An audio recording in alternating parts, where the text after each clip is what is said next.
चलिए स्टार्ट करते हैं। नहीं, ये तो एनसीईआरटी है ना।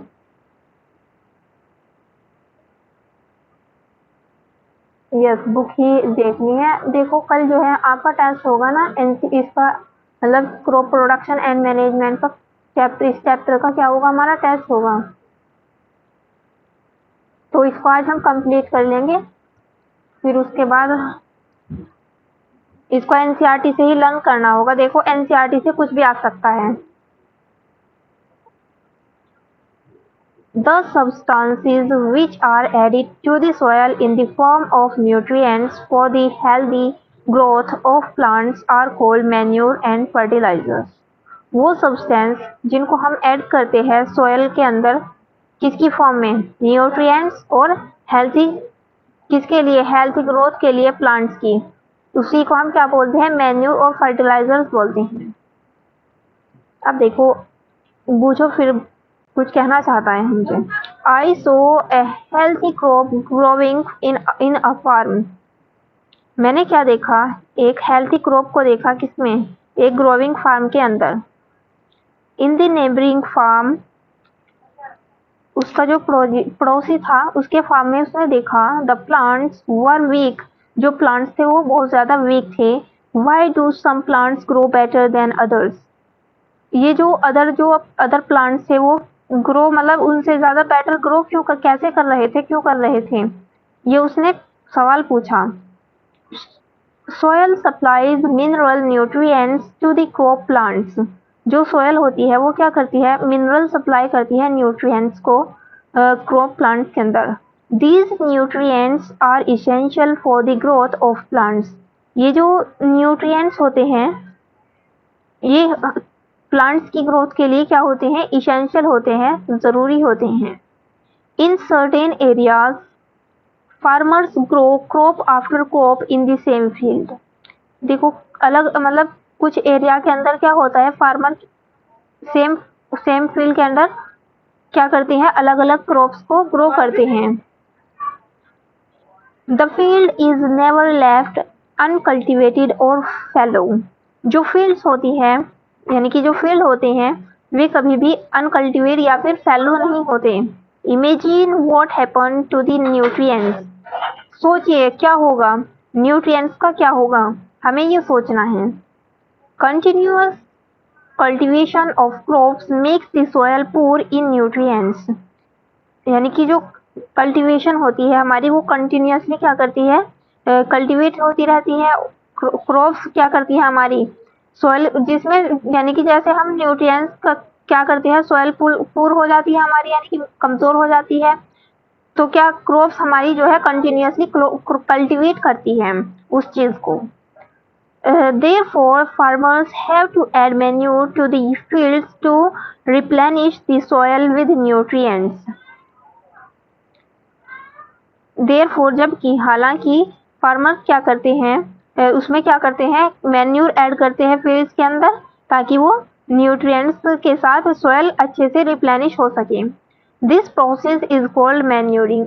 यानी कि इसी प्रोसेस को हम क्या कहते हैं, मैन्यूरिंग, खाद डालना कहते हैं। देखो मैन्यूरिंग वो होता है जिसमें हम, मतलब खेत के अंदर क्या डालते हैं, खाद डालते हैं, फार्मर जो है ऐड करता है सॉइल के अंदर, तो उसी को हम क्या कहते हैं, मैन्यूरिंग कहते हैं। इम्प्रॉपर और insufficient manuring results in weak plants. Improper और इनसफिशिएंट मैन्यूरिंग किसके अंदर डाली जाती है, वीक प्लांट्स के अंदर डाली जाती है, ताकि उनके अंदर रिजल्ट अच्छा आ सके। Manure is an organic substances obtained from the decomposition of plant or animal wastes। जो मैन्यूर है वो एक ऑर्गेनिक सब्सटेंस है जो क्या करता है, डिकम्पोजिशन प्लांट या फिर एनिमल के वेस्ट से क्या होता है, हमारा ऑब्टेन होता है। Farmers dump plant and animal wastage in pits at open places and allow it to decompose. इसमें क्या है, हमारा जो फार्मर्स होते हैं प्लांट्स और एनिमल्स के वेस्ट जो वेस्टेज होती है उनको या तो फिर खुले एरियाज के अंदर या फिर जो है उनको डिकम्पोज कर देते हैं। The decomposition is caused by some micro organisms. जो डिकम्पोजिशन है वो किसकी वजह से होता है? कुछ माइक्रो ऑर्गेनिजम्स की वजह से होता है।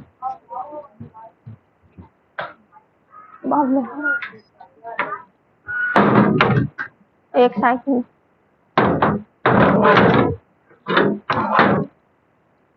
ओके, अब देखो कहाँ से थे हम? The decomposition is caused by some microorganisms. The decomposed matter is used as organic manure. जो decomposed matter होता है वो organic manure से के द्वारा use होता है। अब देखो, you have already learned about vermicomposting, यानी कि क्लास 6 में हमने क्या पढ़ा है? हमने इसको ऑलरेडी ही पढ़ चुके हैं हम इसको। अब देखो एक्टिविटी 1.1 देखते हैं, 1.2 देखते हैं।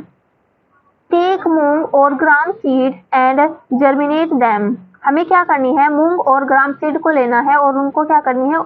उगानी है हमें, जैसे ये दो लड़कियां उगा रही हैं। अब देखते हैं, सिलेक्ट 3 इक्वल साइज सीडलिंग। हमें क्या करना है? 3 इक्वल साइड की सीडलिंग्स को इकट्ठा करना है। टेक 3 एम्प्टी ग्लासेस, और हमें 3 एम्प्टी यानी कि खाली ग्लास लेनी है, और सिमिलर वेजल्स भी लेना है साथ में। Mark them A, B and C, और उनको हमें क्या करना है? नाम दे देना है A, B, C, यानी कि ये हमारा A ग्लास हो गया, ये B, ये C, इस टाइप से। To glass A add little amount of soil. हमें क्या करना है? ग्लास A के अंदर एक छोटे अमाउंट में क्या करना है? सॉयल को मिक्स करना है। उसके अंदर क्या करना है हमें? जो काऊ का डंग होता है ना, मैन्योर, उसको ऐड करना होगा, मिक्स करना होगा सॉयल के अंदर। In glass B, put the same amount of soil mixed with a little urea. और एक ग्लास B के अंदर हमें क्या करना होगा? सेम अमाउंट में ही सॉयल लेनी होगी, और यूरिया उसमें क्या करना होगा? हमें यूरिया ऐड करना होगा उसके अंदर। अब देखो, take the same amount of soil in glass C, और जो सेम अमाउंट का ही ग्लास हमें लेना है, और उसमें क्या करना है? हमें मिट्टी लेनी होगी, यानी कि सॉयल लेनी होगी, विदाउट एडिंग एनीथिंग। उसमें ना ही तो हमें क्या करना होगा? ना ही तो यूरिया ऐड करना होगा, और ना ही जो काऊ का डंग था मैन्योर, ना ही उसको ऐड करना होगा। अब देखो फिगर 1.3a को देखते हैं हम। Prepare of the experiment. यह है हमारी, जिसमें क्या हो रहा है कि जो एक्सपेरिमेंट है उसको प्रिपरेशन हो रही है। Now pour the same amount of water in each glass। अब क्या करना है? हमें हर एक ग्लास के अंदर पानी को पूर करना है, उसमें डालना है। And plant the seedlings in them, और उसमें क्या करना है? हमें प्लांट्स यानी कि जो उसमें बीज है हमें वो डाल देना है, बोना है, बस सीडलिंग करनी है उसकी। Keep them in a safe place and water them daily. उसमें क्या करना है? हमें उसको एक सेफ प्लेस पर रखना है और उसको डेली पानी देना होगा। After 7 to 10 days observe their growth, यानी कि 7 से 8-10 दिन के बाद हमें क्या करना होगा? उसकी ग्रोथ को ऑब्जर्व करना होगा। जैसे ये देखो फिगर 1.3b में दिखाया है कि growing seedling with manure and fertilisers. अब देखो ये जो सी वाला था हमारा, इसमें हमने जो है सिर्फ क्या किया था? सॉइल डाल के सिर्फ पानी डाला था, और वाटर, इसमें जो ग्लास भी था इसमें क्या किया था हमने? फर्टिलाइजर क्या डाला था इसमें? हमने यूरिया, इसमें यूरिया डाला था, और ये था हमारा डंग वाला मैन्यूर था, ए वाला। तो ये देखो, इसको देखना है अब। Did plant in all the glasses grow at the same space? Which glass showed better growth of plants? अब देखना है कि इसमें कौन सा ग्लास बेटर ग्रोथ शो कर रहा है। Okay, hello, good afternoon, very good afternoon. आपको जो है म्यूट कर देना है, देखो म्यूट कर दीजिए आप, और अच्छे से पढ़ना है, ठीक है? Okay. In which class was the growth fastest, यानी कि कौन सा ग्लास जो है ज्यादा फास्टेस्ट ग्रो कर रहा है? Fertilisers are chemicals. फर्टिलाइजर्स क्या होते हैं? हमारे केमिकल्स होते हैं ना, which are rich in a particular nutrients. उनके पास क्या होता है? हमारा रिच न्यूट्रिएंट्स होता है। How are they different from manure? ये जो है मैन्यूर से कैसे डिफरेंट होते हैं? Fertilisers are produced in factory. जो फर्टिलाइजर्स होते हैं वो क्या करते हैं? फैक्ट्रीज में प्रोड्यूस होते हैं, क्योंकि देखो ये मैन मेड है ना, तो इसीलिए फैक्ट्रीज में प्रोड्यूस होते हैं। Some example of fertilisers are urea, ammonium sulphate, superphosphate, potash, NPK यानी कि नाइट्रोजन, फॉस्फोरस, पोटेशियम। एनपी का जो फुल फॉर्म है वो है नाइट्रोजन, फॉस्फोरस, पोटेशियम। कुछ एग्जाम्पल्स है फर्टिलाइजर्स के, जैसे यूरिया हो गया, अमोनियम हो गया, सल्फेट हो गया, और सुपर फॉस्फेट हो गया, पोटैश हो गया, और एनपीके हो गया। ये सब हमारे क्या है? फर्टिलाइजर्स के एग्जाम्पल है, जो मतलब ह्यूमन ने मैन मेड है यानी ये। अब देखो, the use of fertilisers has helped farmers to get better yield of crop such as wheat, paddy and maize. ये क्या है? यूज ऑफ फर्टिलाइजर्स फार्मर्स को जो है हेल्प करती है फर्टिलाइजर्स, जैसे कि उनकी अच्छी क्रॉप को अच्छी पैदावार के लिए क्या करती है? बेटर उनको हेल्प करती हैं। जैसे कि हो गया हमारा वेट हो गया अनाज, पैडी हो गया, मेज हो गई, इन सभी के लिए हेल्प करती हैं। But excessive use of fertilisers has made the soil less fertile. लेकिन अगर हम ज़्यादा यूज़ करेंगे फर्टिलाइजर्स का, तो क्या होगा? हमारी जो सॉइल है वो लेस फर्टाइल हो जाएगी, वो यानी कि उसमें वो हमारे लिए हार्मफुल भी रहेगी। जो फर्टिलाइजर्स, देखो, fertilisers have also become a source of water pollution. Fertilisers क्या है? हमारे लिए वाटर पॉल्यूशन का सोर्स भी है। Therefore, in order to maintain the fertility of the soil, we have to substitute fertilizers with organic manure or leave the field uncultivated fallow in between two crops. Therefore, देखो, in order to maintain the fertility of the soil, fertilisers क्या है? हमारी organic भी है, inorganic भी है। तो ये क्या करती है? फील्ड के अंदर टू क्रॉप्स के अंदर अनकल्टिवेट फैलो हो जाती है, या फिर फैलो हो जाती है। अनकल्टिवेट भी हो जाती है, या फिर फैलो भी बोल सकते हैं हम इसको। फील्ड लीव द फील्ड, यानी कि देखो ये क्या करती है? हमारी फील्ड जो होती है उसको लीव कर देती है।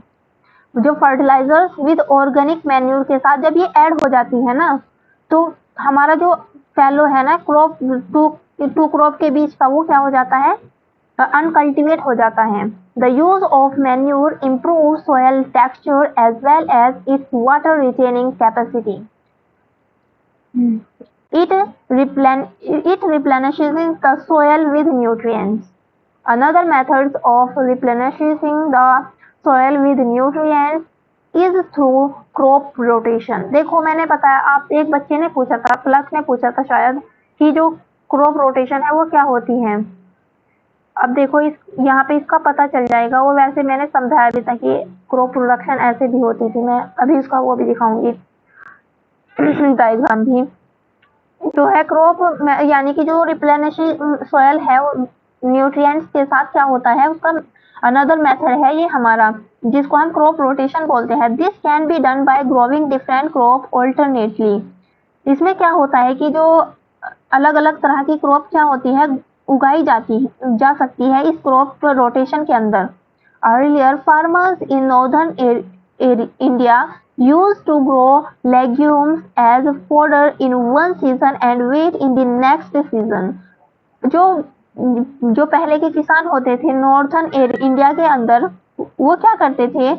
लेग्यूम्स या फिर फॉडर को एक सीजन में उगाते थे सिर्फ। जैसे कि अनाज को नेक्स्ट सीजन में, जो अनाज होता था उसको फिर अगले सीजन में ही उगाते थे, यानी कि एक सीजन में सिर्फ वो एक ही फसल को उगाते थे। Farmers are being encouraged to adopt this practice. In the previous classes, हमने क्या किया है? पिछली क्लासेस में सीखा है। You have learned about rhizobium bacteria. आपने पिछली क्लासेस में क्या सीखा है? कि जो rhizobium बैक्टीरिया के बारे में सीखा है। These are present in the nodules of roots of leguminous plants. ये क्या होता है, लेग्यूमिनस जो प्लांट्स होते हैं उनकी रूट्स के नोड्यूल्स पर प्रेजेंट होता है। देखो नोड्यूल्स क्या होता है, ये जो नोड्यूल्स है ना, हमारी जो प्लांट्स होते हैं ना उनके बीच में जो टहनी सी निकली हुई होती है ना, ब्रांच निकली हुई होती है ना, उनके जो बीच का डिस्टेंस होता है उसी को हम बोलते हैं नोड्यूल्स। देखो दे फिक्स एटमॉस्फेरिक नाइट्रोजन, ये क्या करता है, एटमॉस्फेरिक नाइट्रोजन को क्या करता है, फिक्स कर देता है। अब देखो हम डिफरेंस देखते हैं बिटवीन फर्टिलाइजर्स एंड मैन्यूर। देखो ये जो है बहुत इंपॉर्टेंट है, मैं इसको बिल्कुल 100% दूंगी। कल को जो हमारा टेस्ट होगा उसमें मैं 100% इस वाले को डिफरेंस को रखूंगी, तो इसको तो बिल्कुल अच्छे से करके आना है। इसको मैं देखो मैंने पहले ही बता दिया, ये मैं जरूर दूंगी क्योंकि ये हर मतलब स्कूल के अंदर तो जरूर ही पूछा जाएगा। अब देखो हम करते हैं फर्टिलाइजर्स और मैन्यूर के बीच का डिफरेंस करते हैं।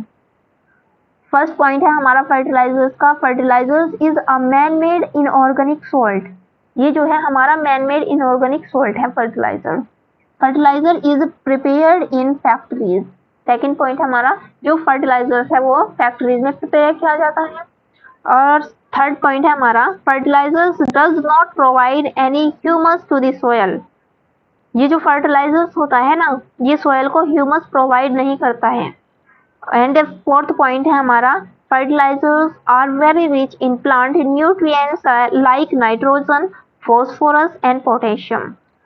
जो फर्टिलाइजर्स होता है वो बहुत ज़्यादा रिच होता है प्लांट्स के न्यूट्रिएंट्स के अंदर, जैसे कि नाइट्रोजन हो गया इसके अंदर बहुत ज़्यादा, फॉस्फोरस हो गया, पोटेशियम बहुत ज़्यादा होता है इनके अंदर, ये सभी बहुत ज़्यादा पाया जाता है, इसीलिए क्या है ये हमारा रिच है।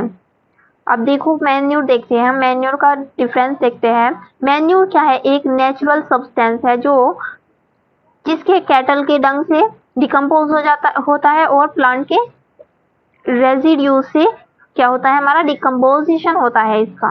अब देखो हम सेकंड पॉइंट देखते हैं, manure can be prepared in the fields. ये देखो हमारा क्या होता है, इसको फील्ड के अंदर हम प्रिपेयर कर सकते हैं। Manure provides a lot of humus to the soil. देखो ये हमारा जो था ये ह्यूमस प्रोवाइड नहीं कर रहा था कोई भी, लेकिन जो मैन्यूर होता है ना वो ह्यूमस बहुत ज़्यादा प्रोवाइड करता है सोइल को। अब देखो manure is relatively less rich in plant nutrients. जो मैन्यूर होता है वो हमारा क्या है, रिच यानी कि लेस रिच है प्लांट्स के न्यूट्रिएंट्स के अंदर, और जो ये फर्टिलाइजर था ये बहुत ज़्यादा रिच था, नाइट्रोजन फॉस्फोरस इसमें बहुत ज़्यादा थे, और इसमें लेस रिच है, ना ही तो नाइट्रोजन होता है, ना पोटेशियम, ना फॉस्फोरस होता है, इसीलिए हमारा लेस रिच है। अब देखो टेबल 1.1 हमने पढ़ी है ना, gives the differences between a fertilisers and manure, ये हमने पढ़ लिया है। अब देखो हम मैन्योर का क्या देखते हैं, एडवांटेज देखते हैं। The organic manure is considered better than fertilisers, this is because जो एडवांटेजेस है इसके, ऑर्गेनिक मैन्योर का अच्छे मतलब बेटर देन फर्टिलाइजर्स के क्या होता है, फर्टिलाइजर से बहुत ज़्यादा अच्छा होता है। It enhances the, yes okay. अब देखो हम इसका फर्स्ट पॉइंट देखते हैं, it enhances the water holding capacity of the soil. ये क्या करता है, जो हमारी जो सोयल होती है उसकी कैपेसिटी को इनहेंस करता है। It makes the soil porous due to which in exchange of gases becomes easy. And third point है, देखो ये एडवांटेजेस इसके याद करने हैं, एडवांटेज, और अगर डिसएडवांटेज होगा एनसीईआरटी के अंदर तो उसको भी याद करना है, देखते हैं अगर होगा तो, अदरवाइज एडवांटेज ही याद कर लेना। कहाँ थे, हाँ third point, it increases the number of friendly microbes. इसमें क्या होता है कि जो नंबर होते हैं माइक्रोब्स के, फ्रेंडली माइक्रोब्स के, उनका नंबर क्या हो जाता है, इंक्रीज हो जाता है, बढ़ जाता है। फोर्थ पॉइंट देखते हैं, it improves the texture of the soil, और ये जो सोयल की जो नमी होती है उसको इम्प्रूव करता है। अब देखो हमने वो पढ़ा है ना, एडिंग मैन्यूर एंड फर्टिलाइजर, हमने पूरा कंप्लीट कर लिया है, हमने पढ़ लिया है ये सब। अब देखो हम पढ़ते हैं 1.6 irrigation. All living beings need water to live. क्या होता है, जो लिविंग बीइंग्स होते हैं, लिविंग, उनको क्या होती है, जीने के लिए पानी की बहुत ज़्यादा ज़रूरत होती है। Water is important for proper growth.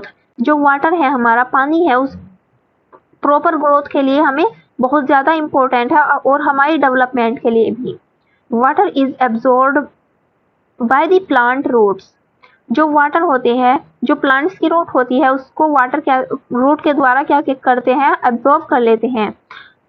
Along with water, minerals and fertilizers are also absorbed. ये भी क्या जाते हैं, हमारे एब्जॉर्ब किए जाते हैं, फर्टिलाइजर्स भी और मिनरल्स भी, वाटर्स भी, ये सब।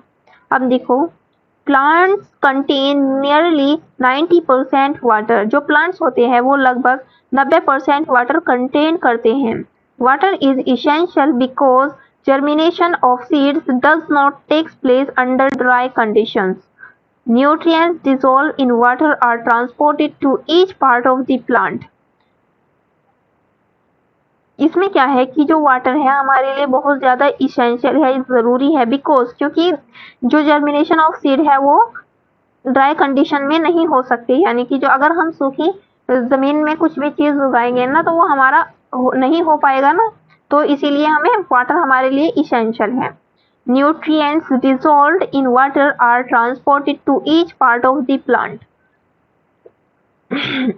वाटर के अंदर क्या होता है, हमारा न्यूट्रिएंट्स डिसॉल्व हो जाता है और ट्रांसपोर्ट होता है हर एक पार्ट के, प्लांट्स के हर एक पार्ट में क्या होता है, हमारा ट्रांसपोर्ट हो जाता है, चला जाता है। Water also protects the crop from both Frost and hot air currents. To maintain the moisture of the soil for healthy crop growth, fields have to be watered regularly.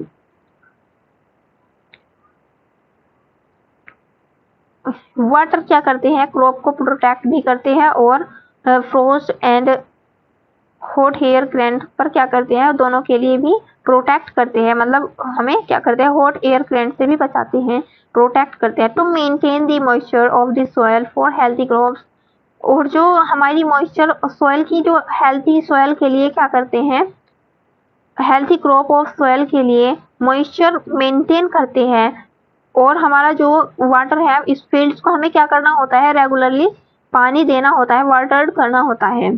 The supply of water to crops at regular intervals is called irrigation. अब देखो, irrigation की जो definition है वो यहाँ से बनती है हमारी, जो सप्लाई होता है वाटर का क्रॉप्स के अंदर रेगुलरली इंटरवल के दौरान, तो उसको हम क्या कहते हैं, इरिगेशन कहते हैं। The time and frequency of irrigation varies from crop to crop. जो टाइम है और फ्रीक्वेंसी है इरिगेशन की, वो क्या करती है, वेरी करती है, डिपेंड करती है क्रॉप यानी कि क्रॉप से क्रॉप पर डिपेंड करती है, सोयल से सोयल पर डिपेंड करती है, और सीजन टू सीजन डिपेंड करती है। इन समर के अंदर, यानी कि जो गर्मी होती है उसके अंदर क्या होता है, जो फ्रीक्वेंसी है वाटरिंग, उसमें क्या होता है, समर के अंदर देखो ज़्यादा पानी दिया जाता है फील्ड्स को। इसी में यही बोला है कि जो in summer the frequency of watering in higher is higher. Summer के अंदर जो वाटरिंग की, यानी कि पानी देने की फ्रीक्वेंसी है वो ज़्यादा हो जाती है। ऐसा क्यों है, वाई इज इट सो, ऐसा क्यों है? Could it be due to the increase rate of evaporation of water from the soil and the leaves. यानी कि जो एवापोरेशन वाटर है ये तो हमारा क्वेश्चन ही पूछे गए हैं ये दोनों। अब देखो, इसका जो आंसर है वो नीचे आएगा, हमारा नीचे पैराग्राफ में मिल जाएगा। आई एम, देखो फिर वो बूझो कुछ सवाल करने लगा है या फिर कंफ्यूज होगा जरूर। I am very careful this year about watering the plants. मुझे बिल्कुल पक्का पता है कि जो हर साल क्या होता है, प्लांट्स को पानी दिया जाता है। Last summer my plants dried up and died. यानी कि जो पिछले समर में क्या हुआ था, मेरा जो पौधा था यानी कि प्लांट था वो मर गया था, ड्राइड अप हो गया था। Source of irrigation. अब देखो हम पढ़ते हैं source of irrigation. Irrigation, the source of water for irrigation are wells, tube wells, ponds, lakes, rivers, dams and canals.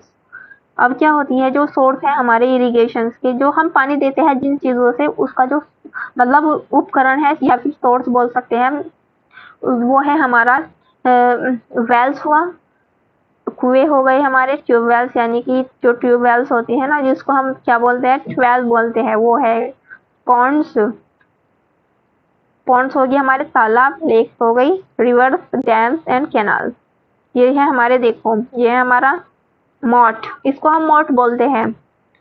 और ये है हमारा 1.4 फिगर चेन पंप। देखो ये जो चीज़ें होती थी ये पहले होती थी, अब तो टेक्नोलॉजी बहुत ज़्यादा आगे पहुंच गई है। और ये देखो हमारा क्या है, ढेकली। और ये है हमारा राहत, ये है हमारा रहट। 1.4D है हमारा रहट। अब देखो हम पढ़ते हैं traditional methods of irrigation. The water available in wells, lakes and canals is lifted up by different methods in different regions for taking it to the fields. where वो जो वाटर होता था वो क्या वेल्स में भी अवेलेबल होता था, लेक्स के अंदर भी और कैनल्स के अंदर भी, और उसमें अलग अलग मेथड से क्या किया जाता था, निकाला जाता था पानी को। अलग अलग रीजन के अलग अलग जो रीजन्स होते थे यानी कि एरिया होते थे, वहाँ पर अलग अलग मेथड यूज होता था पानी फील्ड्स यानी कि जो फील्ड्स होते थे उनको पानी देने के लिए। कैटल और human labour is use in this method. इसमें क्या होता था, जो पशु होते थे और ह्यूमन का ज़्यादा यूज होता था इसमें, इस मेथड के अंदर। So this methods are cheaper but less efficient. देखो ये जो मेथड थे ये बहुत ज़्यादा सस्ते थे यानी कि चीपर थे, लेकिन लेस एफिशिएंट थे। The various traditional ways are, जैसे मोट हो गया और चेन पंप हो गया, थर्ड है हमारा ढेकली हो गई, और फोर्थ है हमारा रहट, लेवर सिस्टम। ये सब थे हमारे लेवर सिस्टम। अब देखो pumps are commonly use for lifting water. जो पंप्स होते थे वो पानी को लिफ्टिंग करने के लिए होते थे, जैसे कि diesel, biogas, electricity and solar energy is use to run these pumps. इन पंप्स के लिए यूज होते थे ये सब चीज़ें हमारी। अब देखो modern method of irrigation. Modern method of irrigation help us to use water economically. The main methods used are as follows. जो मेथड यानी कि इरिगेशन के जो मॉडर्न मेथड थे वो हेल्प करते थे पानी देने के लिए इकोनॉमिकली। जो मेन मेथड्स है उसको हम फॉलो करते हैं। जैसे फर्स्ट है हमारा sprinkler system.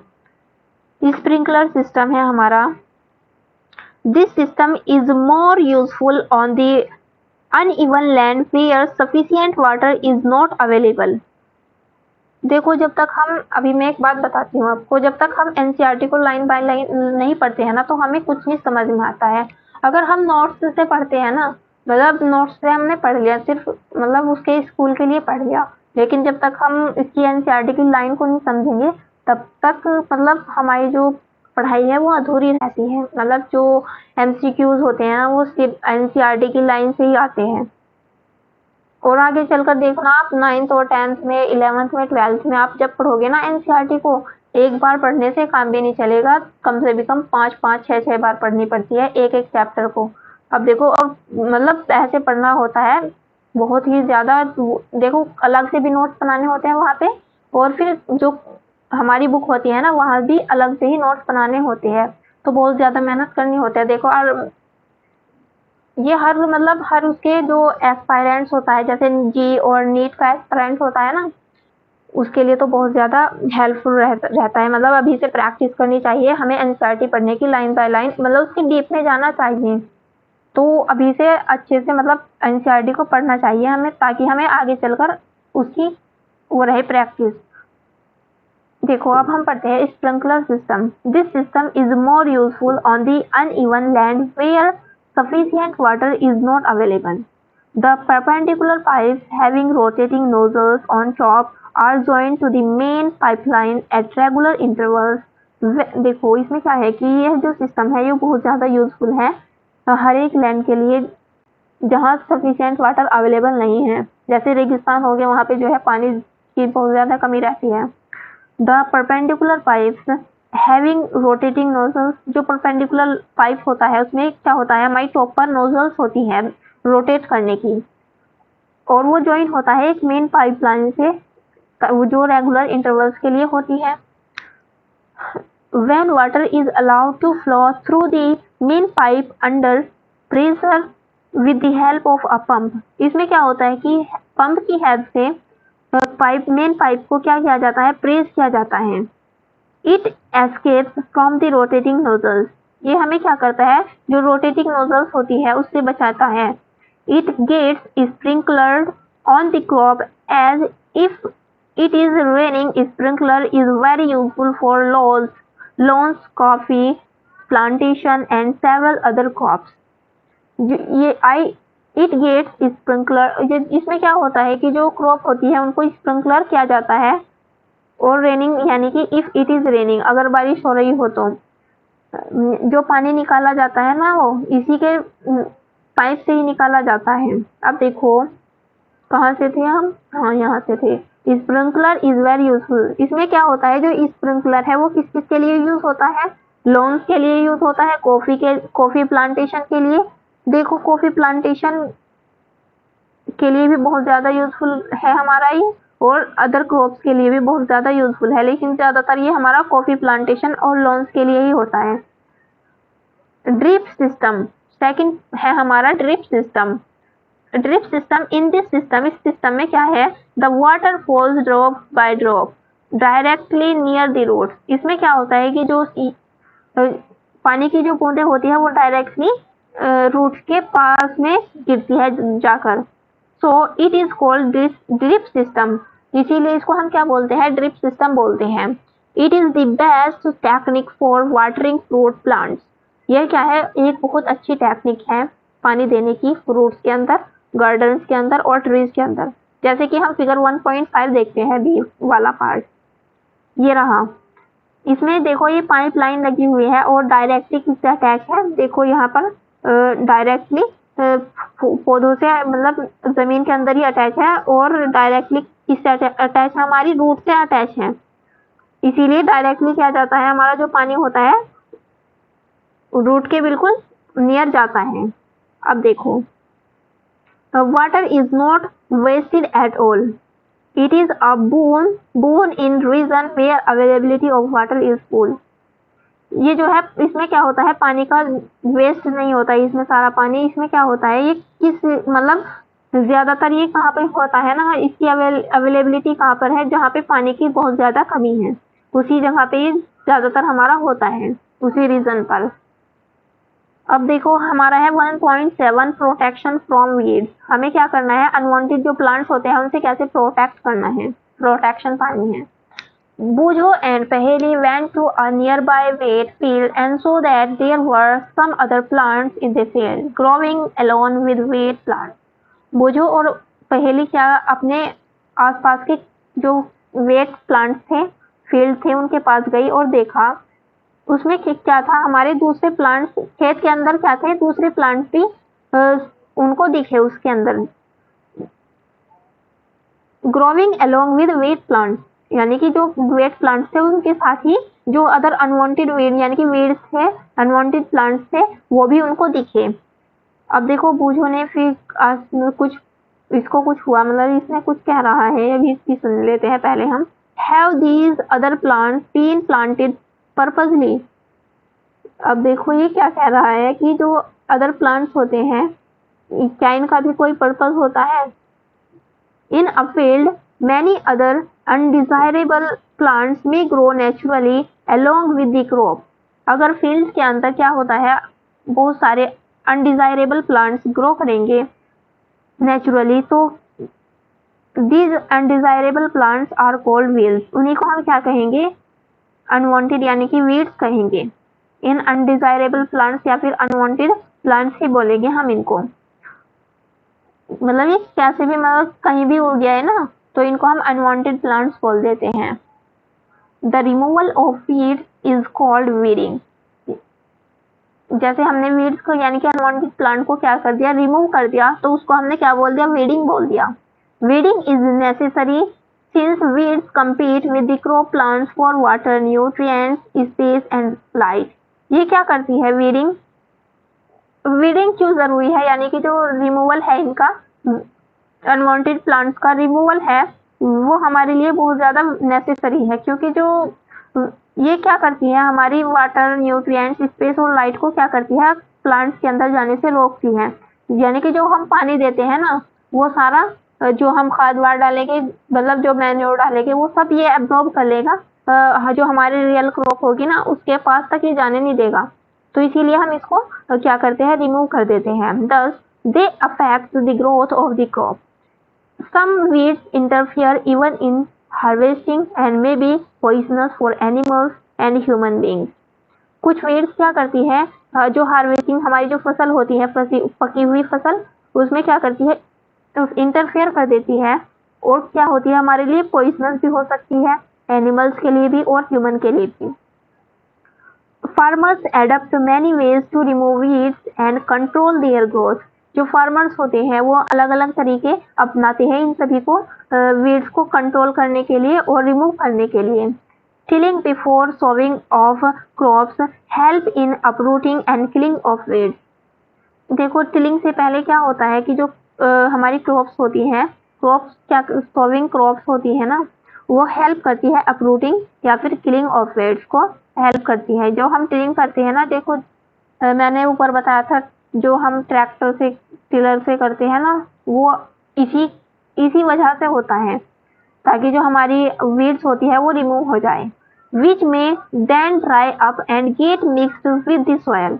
The best time for the removal of weed is before the produce flowers and seed. जो बेस्ट मेथड है इसका वीड्स को रिमूव करने का, वो है फ्लावर या फिर हम सीड को बोने से पहले उसको रिमूव कर सकते हैं।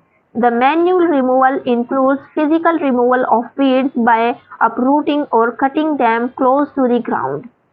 For time to time, this is done with the help of a खुरपी, मतलब हम इसको खुरपी से भी हटा सकते हैं। A seed drill is also used to uproot weeds, और seed drill का भी हम यूज कर सकते हैं। देखो, फिगर 1.2 में देखना है हमें, फिगर 1.2 में देखना है, कहाँ पे है हमारा फिगर 1.2, ऊपर है हमारा 1.2, ये रहा, नहीं ये तो 1.4 है हमारा, ये रहा, ये रहा, ऐसे होता है हमारा।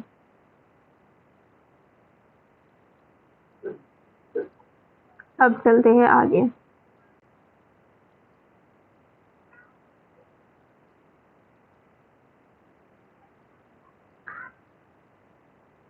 Weeds are also controlled by using certain chemicals called weedicides. Weeds को हम क्या करते हैं, सर्टेन केमिकल से भी, मतलब कि जो कुछ केमिकल्स होते हैं उनसे भी हम कंट्रोल करते हैं, जिनको हम वीडिसाइड्स बोलते हैं। जैसे कि 2,4-D हुआ हमारा, देखो ये दवाई का नाम है हमारा, 2,4-D हमारा एक वीडिसाइड दवाई का नाम है। इसमें केमिकल्स होते हैं जो हमारे वीड्स होते हैं उनको कंट्रोल करती है ये दवाई। These are sprayed in the field to kill the weeds. इसमें क्या होता है, जो स्प्रे करते हैं ना, देखो हम खेत में स्प्रे करते हैं तो उसमें जो दवाई डालते हैं ना, वो 2,4-D भी डालते हैं। वैसा आज मतलब बहुत ज़्यादा, मतलब अलग अलग तरह की दवाई आती है, तो उनमें से एक दवाई है 2,4-D। तो हम क्या करते हैं, स्प्रे करते हैं फील्ड के अंदर वीड्स को किल करने के लिए।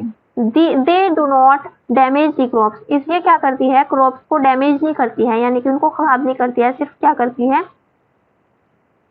जो वीड्स होते हैं उनको रिमूव करती हैं, यानी कि किल करती हैं। The weedicides are diluted with water to the extent required and spread in the field with a sprayer. इसमें मतलब हम स्प्रे करते हैं फील्ड के अंदर जो वीडिसाइड्स होते हैं। देखो, जो हम स्प्रे करते हैं ना, उसमें हम वाटर भी मिलाते हैं, तब जाके हमारी अच्छे से दवाई, मतलब अच्छे से वो होता है, वो हमारी क्रॉप के लिए हार्मफुल नहीं होता, लेकिन वो जो हमारे वीड्स होते हैं उनको किल कर देता है। अब देखो हम फिगर 1.6 देखते हैं, ये रहा, देखो ये किसान ऐसे ही करते हैं ना, देखो ये तो अब भी होता है, स्प्रेइंग वीडिसाइड।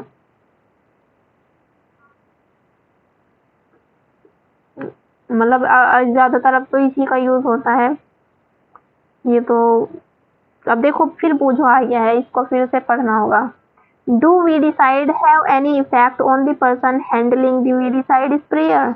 क्या जो वीडिसाइड होती है यानी कि जो हम स्प्रे करते हैं खेत के अंदर, क्या ये हमारी जो ह्यूमन है, मतलब जो ह्यूमन कर रहा होता है उसके लिए कोई इफेक्ट करेगा, यानी कि उसके लिए क्या ये हार्मफुल है? चलो देखते हैं अगर है तो क्यों है। एज ऑलरेडी मैंशन्ड, जैसे कि हमने ऑलरेडी बता दिया है कि जो वीडिसाइड्स होते हैं वो स्प्रे के दौरान क्या किया जाते हैं, वेजिटेटिव ग्रोथ को वीड्स के लिए किए जाते हैं। Before flowering and seed formation, spraying of weedicides may affect the health of farmers. देखो इसमें जो वीडिसाइड, जब हम कोई भी स्प्रे करेंगे वीडिसाइड की, तो वो हमारी जो फार्मर है उसकी हेल्थ पर इफेक्ट करेगा। So they should use this chemicals very carefully, इसीलिए उनको क्या करना चाहिए, इस केमिकल का बहुत ही ध्यान से यूज करना चाहिए। They should cover their nose, उसको क्या करना चाहिए, जो अब उनकी नोज है उसको और माउथ को अच्छे से कवर कर लेना चाहिए with a piece of cloth during spraying of these chemicals. मतलब उनको कपड़े से अच्छे से ढक लेना चाहिए ताकि वे उस जो केमिकल्स है उससे बच सके। हार्वेस्टिंग, अब देखो हम इसका जो 1.8 है टॉपिक है हमारा हार्वेस्टिंग, अब हम ये पढ़ते हैं। Harvesting of a crop is an important task, जो क्रॉप का हार्वेस्टिंग क्रॉप है वो यह एक इम्पोर्टेंट क्या है, हमारा टास्क है। The cutting of crop after it is matured is called harvesting, जो फसल पक जाती है ना, फिर हम उसको हमारे काटने का समय आ जाता है तो हम उसको हार्वेस्टिंग कहते हैं। सिंपल भाषा में तो ये है हमारा, देखो कटिंग ऑफ क्रॉप यानी कि जब फसल का कटना, आफ्टर इट इज मैच्योर, जब वह पक जाती है उसी को हम हार्वेस्टिंग कहते हैं। In harvesting crops are pulled out or cut close to the ground,